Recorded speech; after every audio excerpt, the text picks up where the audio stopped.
Hi everyone, my name is Allison and I have had type 1 diabetes for 17 years.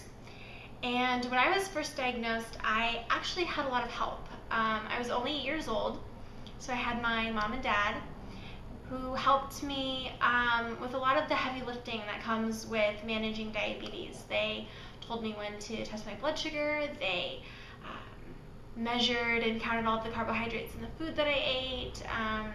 They dosed all of my insulin. I mean, it was pretty much, I was just along for the ride, and they did pretty much everything. When I was 15, I went on an insulin pump, which was amazing, but it was a lot of responsibility. And I got my driver's license, so I started going to doctors on my own, and I started having conversations about my diabetes completely independent of my parents, and it really became all on my own, which is great because I was a teenager and I was like, yeah, independence, this is awesome. But at the same time, it was very overwhelming. And it wasn't until I really got into college that I realized just how overwhelming this was going to be. And it really hit me once I started going to school just how much I relied on my parents. Even as a 16-year-old, 17-year-old, 18-year-old, just how much they were still doing for me kind of in the background. When you're in college, you have to figure this out all on your own, and when you're eating in a dining hall at college, they don't really come with nutrition labels, so that made things even harder. And then you're having to re-explain your diabetes to a whole group of people. I basically grew up with the same friends, and so being in college with all new people, I was all alone again. And it was really isolating, and it was a very strange experience for me because I'd always known people with diabetes. I'd gone to diabetes camp, I'd volunteered with the Juvenile Diabetes Research Foundation, I'd volunteered with a diabetes support group at Emmanuel Children's Hospital, and I really just did a lot of stuff with the diabetes community in Portland. And when I went to college, I really didn't go that very far. I went about 2 hours away, which might seem really close for some people and really far away for others. But it was just far enough that it was hard to go back to Portland to stay involved in the community. And so I basically had to start all over again. And because diabetes is invisible, you don't always see that the person at the next dining table over from you has diabetes. There's no visible symptoms. My hair didn't fall out. My skin didn't turn purple.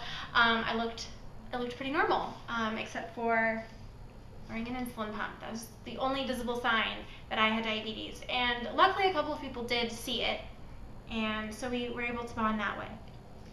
But for the most part, I was all on my own, and that's really when I started becoming part of the DOC, the Diabetes Online Community. There were just so many more places to meet people with diabetes online without having to go up to strangers and being like, hey, I got an insulin pump, which is kind of an awkward opening line to a friendship. So social media really gave me that avenue that I really needed when I was in college, and really felt very alone. And through that, I was able to really kind of just pick people's brains about the troubles that they had with their insulin pump or with exercise, which to this day I cannot figure out. And the great thing about spending so much time online was really the fact that everyone was always around. There's always someone online who has diabetes.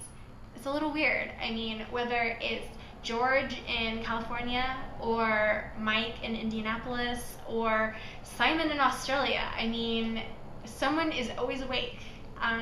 So even if you're having a low blood sugar at 4 a.m. and you're just so tired and frustrated and you're just like, need to vent, there's probably going to be somebody online who's there and ready to just give you a little virtual pat on the back. And I gotta tell you, that has saved my sanity so many times, because you just think you're gonna go nuts being alone, especially at 4 o'clock in the morning with low blood sugar, and you're just like, I don't know if I can do this anymore.